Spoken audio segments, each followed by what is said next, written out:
मीरठ में एक बड़े पुलिस अफसर बोल दिए, अगर रोड पे नमाज पढ़ेंगे तो तुम्हारा पासपोर्ट कैंसल, तुम्हारा गन लाइसेंस कैंसल। अच्छा, जो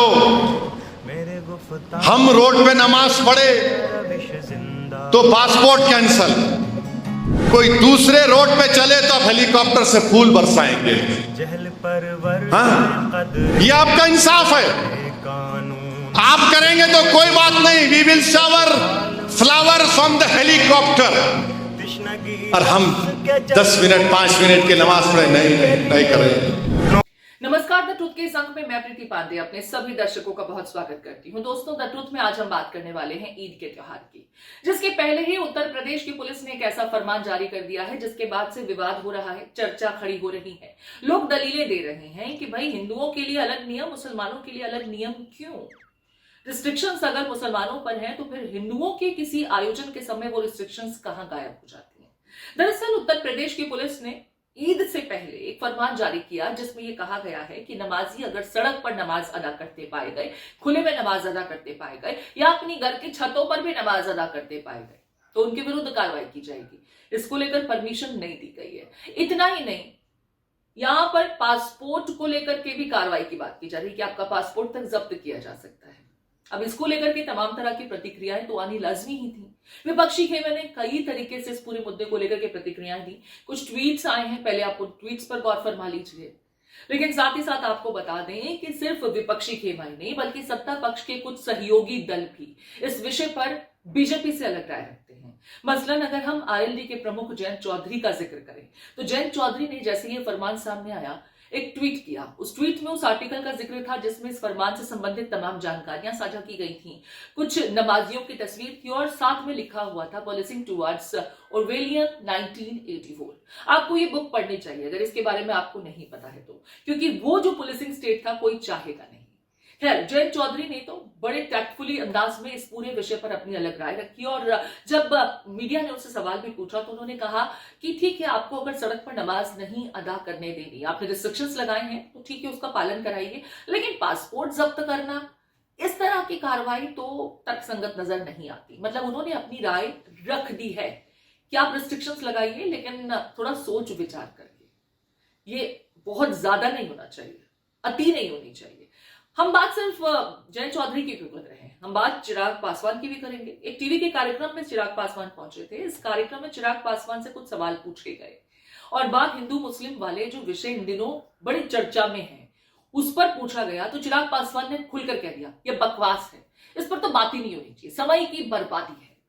जब एंकर ने उनसे पूछा कि आप ही के तो सहयोगी पार्टी ये तमाम चीजें करती नजर आ रही है, आप ही के सहयोगी पार्टी के चेहरे नेता हिंदू मुसलमान कर रहे हैं, तो चिराग पासवान ने इस पर भी प्रतिक्रिया दी कि वो उसका भी विरोध करते हैं। भाई, मुझे लगता है सब फालतू की बातें हैं, इस पे चर्चा भी नहीं करनी चाहिए, कोई मतलब नहीं बनता इन सारी बातों का। आज देश में बड़े बड़े विषय हैं जिसको लेकर हम लोग को चर्चा करनी चाहिए और दिक्कत ये होती है कि जब हम लोग ऐसी बेमानी बातों के ऊपर जब हम लोग चर्चा करने लगते हैं बिना मतलब, इससे समाज में, देश में एक तनाव का वातावरण बनता है, एक असहमति का वातावरण बनता है, बिना मतलब के संप्रदाय, अलग अलग लोगों के बीच में टकरारें पैदा होती हैं। कोई मतलब नहीं है। जिसको जो जैसे करना है इतने वर्षों से करते आए हैं ना, करते रहेंगे। पर आज जब बड़े एजेंडे हैं, आज देख लीजिए अगर ये सारी बातें नहीं हो रही होती तो संभवतः मुझसे पूछते कि आपने as a food processing minister इतने महीनों में क्या किया। और चिराग भाई, ये सारी चीजें सेकेंडरी हो जाती हैं। चिराग भाई, जिसको आप फालतू बात बता रहे हैं वो तो आपके ही सहयोगी दल के लोग कर रहे हैं ना। पर मैं नहीं सहमत हूं ना, मैं यही तो मैं जिक्र कर रहा हूं।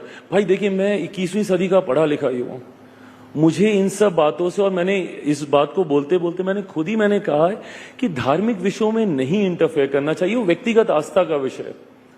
मैंने जब इफ्तार दिया मैं तिलक लगा के गया हूं, अब उसको लेकर अगर ये विवाद खड़ा किया जाए, भाई मेरी आस्था है ना इस पेपर, वो मेरी व्यक्तिगत आस्था है। मैं आपके धर्म का सम्मान करने के लिए मैं अपने धर्म के संस्कारों को तो नहीं भूलूंगा ना। बट ये सारे बंद कमरे के पीछे की बातें हैं ना, ये व्यक्तिगत आस्था का विषय है। कईयों की आस्था होती है, कईयों की नहीं होती। कितने हिंदू हैं जो तिलक नहीं लगाते हैं, तो क्या वो हिंदू नहीं है?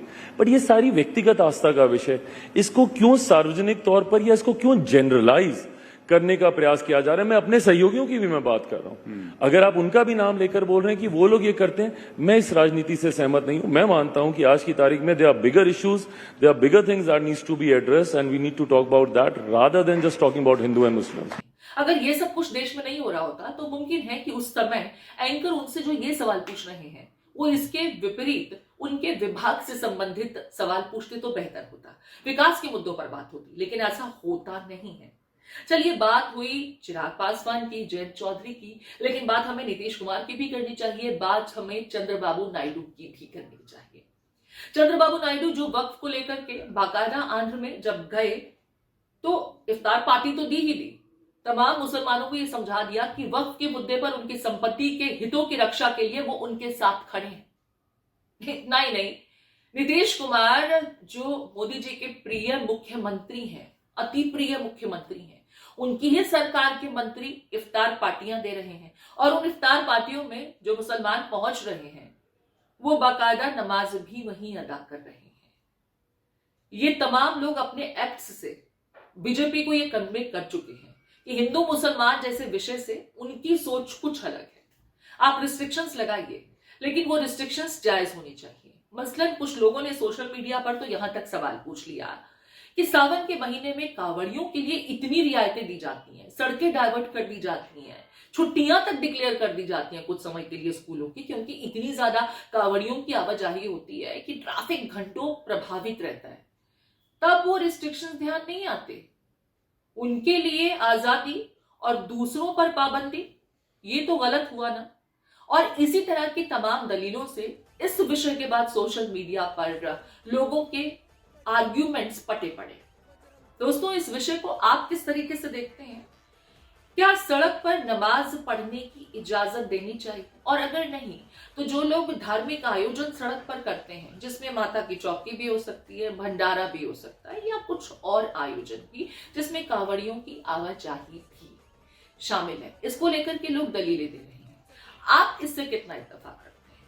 हालांकि देखिए, लोग ये भी कह रहे हैं कि जो नमाजी हैं वो तो 10 से 15 मिनट में नमाज अदा करके निकल जाते हैं और सड़क पर वो तभी आते हैं जब मस्जिद में जगह खत्म हो जाती है। त्योहार के मौके पर बड़ी संख्या में लोग मस्जिदों का रुख करते हैं और जमात के साथ नमाज अदा करते हैं, जिसके चलते भीड़ होने की वजह से सड़क पर लोगों को नमाज अदा करनी पड़ती है, वरना किसी को शौक नहीं है सड़क पर बैठकर नमाज अदा करे। तो यहां पर आपको समझना होगा कि 10 से 15 मिनट की जो पूरी एक प्रक्रिया होती है उस पर तो आपने पाबंदी लगा दी कि सड़क पर नहीं भाई, खुले में नहीं, लेकिन फिर जब दूसरे आयोजन घंटों घंटों चलते हैं उसको लेकर के कोई एक्शन देखने को क्यों नहीं मिलता है? खास करके संबल पुलिस ने जो रिस्ट्रिक्शंस लगाई हैं उसके लिए सिक्योरिटी रीजंस, कंसर्न्स का हवाला दे दिया गया। तो बाकी आयोजनों के समय क्या सिक्योरिटी रीजंस नहीं होते हैं? ये दलीलें दी जा रही है। आप इस विषय को किस तरीके से देखते हैं? और सत्ता पक्ष की जो सहयोगी पार्टियां हैं उन्होंने सत्ता पक्ष को इशारों ही इशारों में जो मैसेज कम्युनिकेट करने की कोशिश की कि हिंदू मुसलमान के मुद्दे पर उनकी राय अलग है। आप क्या सोचते हैं? आपके कमेंट्स का इंतजार रहेगा।